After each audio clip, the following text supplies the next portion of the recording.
दोस्तों, तो आरपीवीटी 2025 के जो रजिस्ट्रेशन की जो अंतिम तिथि है ना, वो 1 सितंबर 2025 को है।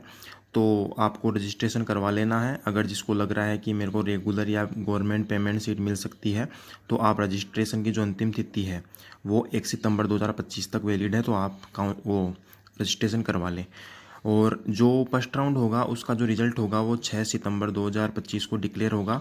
तो आप उस लिस्ट में अपना नाम देख सकते हैं, उसमें जारी हो जाएगा। तो 6 सितंबर तक वेट कर लीजिएगा। अब बात करते हैं कि आप जो लास्ट डेट है ना, लास्ट डेट तक अपनी चॉइस कितनी भी बार चेंज कर सकते हैं। भाई, आपने कॉलेज चॉइस फिलिंग करी है, तो आपने जो कॉलेज चॉइस करी है, फिलिंग करी है, तो उसको जो लास्ट डेट है ना 1 सितंबर, उस तक क्या कर सकते हैं, चेंज कर सकते हैं। लास्ट डेट तक अपनी चॉइस को कितनी भी बार चेंज कर सकते हैं, मतलब सीक्वेंस में चेंज कर सकते हैं, कोई दिक्कत नहीं होगी।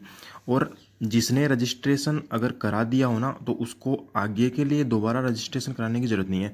इसका कहने का मतलब ये है कि आप अगर रजिस्ट्रेशन करवा दिए, जैसे 1 सितंबर लास्ट डेट है और आपने रजिस्ट्रेशन करवा दिया, तो उसके बाद में आगे के जो राउंड होंगे उसके लिए रजिस्ट्रेशन कराने की कोई ज़रूरत नहीं होगी। इसलिए ध्यान रखना, कोई मतलब बहकावे में मत आना, और एक बार ही रजिस्ट्रेशन होता है। अब बात कर लेते हैं काउंसलिंग प्रक्रिया की। तो ये काउंसलिंग प्रक्रिया होगी ना, वो स्टेट कोटा सीट के लिए ही होगी, है ना। तो ये जो काउंसलिंग प्रक्रिया होगी ना, 1 सितंबर से स्टार्ट है। तो ये जो प्रक्रिया होगी वो जो स्टेट कोटा सीट है ना उसके लिए ही होगी, ये ध्यान रखना है। और बात करते हैं मैनेजमेंट कोटा सीट के लिए। तो मैनेजमेंट कोटा सीट के लिए तो नीट से होगी काउंसलिंग, और इसकी जो रजिस्ट्रेशन फ़ीस है ना वो 6,000 रुपये है। अगर जिसने नीट क्वालिफाई कर लिया होगा, तो वो मैनेजमेंट कोटा सीट के लिए अगर जाना चाह रहा है आरपी ये वेटनरी कॉलेज में, सॉरी, तो आप क्या कर सकते हैं, नीट से क्वालिफाई होके आप ये रजिस्ट्रेशन करवा सकते हैं मैनेजमेंट कोटा सीट के लिए। और इसकी जो रजिस्ट्रेशन फ़ीस होगी ना वो 6,000 रुपये होगी।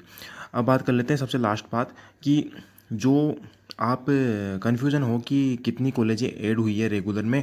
तो कई तो बता रहे हैं अलवर ऐड हो गई, और कई बता रहे हैं जोधपुर ऐड हो गई। तो देखो, कोई भी ये सब फेक न्यूज़ है। ओनली 3 ही रेगुलर कॉलेज हैं, अलवर या जोधपुर ऐड नहीं हुई है, अभी अभी ऐड नहीं हुई है। अगले साल की प्रक्रिया में शामिल है ये, लेकिन इस बार तो ऐड नहीं हुई है। आप ये ज़रूर ध्यान रखना। आगे आप देख सकते हैं, देखो कि जो रेगुलर की सीट है ना वो 3 ही दे रखी है। College of veterinary and animal sciences Bikaner, और ये नवानिया वल्लभ नगर उदयपुर, और ये जो PGVR है ना ये जयपुर वाली, ये 3 ही रेगुलर सीट दे रखी है। इसके अलावा चौथी कोई भी रेगुलर सीट नहीं है। इसलिए आप कन्फ्यूज़न ना हो, और इस बात का ध्यान रखें कि इस बार 3 ही रेगुलर हैं।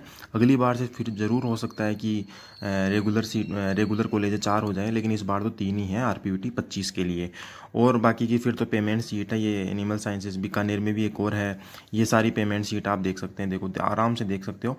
और ये सारी पेमेंट सीट हैं, सारी पेमेंट सीटें हैं। देखो, इस भाई ने जो फॉर्म भरा है, इसने पेमेंट सीट के लिए नहीं ट्राई किया, इसने ओनली रेगुलर सीट के लिए ट्राई किया है। और इसकी प्रेफरेंस भी देख सकते हैं, पहले इसने बीकानेर लगाया है, और दूसरे नंबर पे जयपुर लगाया है, और तीसरे पे उदयपुर लगाया है। तो सबकी अलग अलग हो सकती है। मैंने तो इसको बताया था कि पहले नंबर पे बीकानेर, दूसरे पे उदयपुर, तीसरे पे लगा दे, लेकिन इसने कुछ अलग ही लगा दिया। तो ये चेंज कर सकता है, इसको मैं चेंज करवा दूंगा। लेकिन ये आप देख सकते हैं 3 रेगुलर है, बाकी की पेमेंट सीट है। और ये आप देख सकते हैं। और ये देखो, इसकी एप्लीकेशन फ़ीस 1,500 रुपये है, और ये इस ID से कट गए थे, और ये काउंसलिंग फ़ीस है, ठीक है। और आप ये ध्यान रखना, ये आप रजिस्ट्रेशन करवा लो, 1 सितंबर लास्ट डेट है। और चैनल पर नए हो तो चैनल को सब्सक्राइब करो, और आगे के लिए इन्फॉर्मेशन के लिए मैं आपको अपडेट देता रहूँगा। थैंक यू बच्चों।